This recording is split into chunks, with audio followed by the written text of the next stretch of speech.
Lord Almighty, Capcom Fighting Collection 2 is up for pre-order, and y'all aren't ready for Power Stone.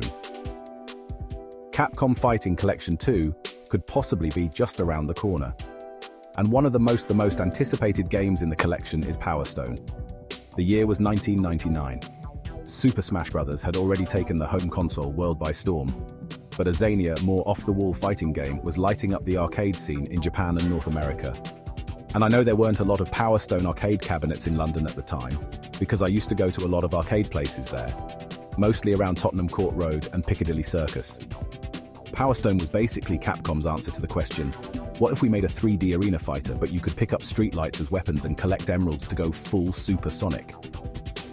With Capcom Fighting Collection 2 now up for pre-order at some retailers, one of the greatest pairs of fighting games may be coming sooner rather than later.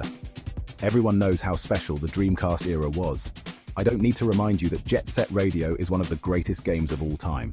So when gamers in 2000 learned that they could download and burn ISOs of games onto CDs, yes, a lot of kids were doing that back in the day, finding Power Stone was like finding a buried Rolex on the beach.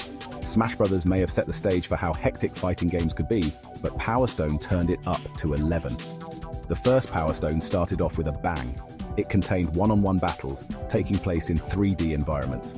You can use nearly anything and everything as a weapon. Meanwhile, crates would fall sporadically around the arenas, containing swords, bazookas, and bombs. And to add some more kick to the mix, collectible Power Stones would spawn, transforming fighters into Super Saiyan versions of themselves. Gameplay involves selecting a character and then proceeding to battle the other characters, one at a time, in various locales. The three-dimensional fighting includes the ability to use special attacks, as well as to pick up and fight with such objects as tables, chairs, rocks, and bombs. During battle, Power Stones, resembling gems of different colors, appear in the arena. If a character collects 3 Power Stones, they transform into a more powerful version of themselves.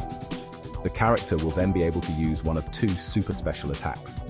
Generally, a massive long-range power attack and a grab or close-range move. The powered-up mode only lasts until the power bar is fully drained, during which the special attack can be executed, which completely depletes the power bar, or other, lesser special moves can be executed, which only use a small portion of power.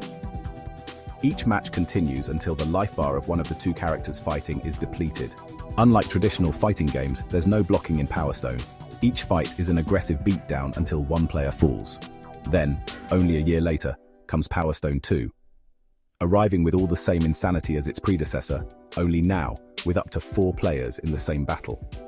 Add in more wacky minigames and some ridiculous story mode bosses. Now you've got the recipe for one of the weirdest, most unique fighting games ever made. On Monday, pre-orders for Capcom Fighting Collection 2 went live on VGP for PlayStation 4 and Nintendo Switch. Capcom's fiscal year ends on March 31st, 2025, so it would make sense to rake in that sales revenue before reporting. Capcom Fighting Collection 2 is already rated by the ESRB as well, so it's entirely plausible that a new release date trailer could drop at the Game Awards on December 12th.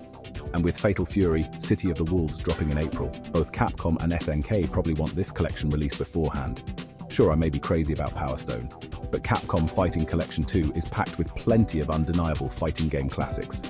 Capcom vs SNK 1 and Capcom vs SNK 2 will probably be my newest obsessions when I need a break from Street Fighter 6. Ha ha ha, I'm just kidding, there are no breaks from Street Fighter 6.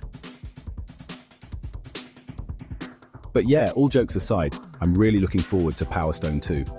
It's such an amazing and exciting game. Power Stone 2 originated as an arcade game, like many others on the Dreamcast. The Dreamcast served as a testing ground for successful arcade games. Power Stone 2 included some differences from the original, including new character voices, the removal of the existing combo system, and a new horizontal status bar. The game was also ported to the PlayStation Portable as part of the Power Stone collection back in 2006. Power Stone 2 offers 5 interactive 3D stages to begin with, plus the 2 boss stages which players can also access in original mode. All but the original mode is played out like a storyline, where 2 battles are fought on the regular stages, followed by the Pharaoh Walker boss, then another battle, and ending with the Dr. Erode boss stage. 3 extra stages may be unlocked for original mode by meeting certain requirements in arcade mode, as well as a desert area stage, which is essentially the Pharaoh Walker boss stage, but without the boss. I will be updating you on all Capcom Fighting Collection 2 news as soon as I get more information online. So, are you looking forward to the Power Stone series or Capcom vs SNK series? Let me know in the comments below. Thanks for watching and I'll see you next time.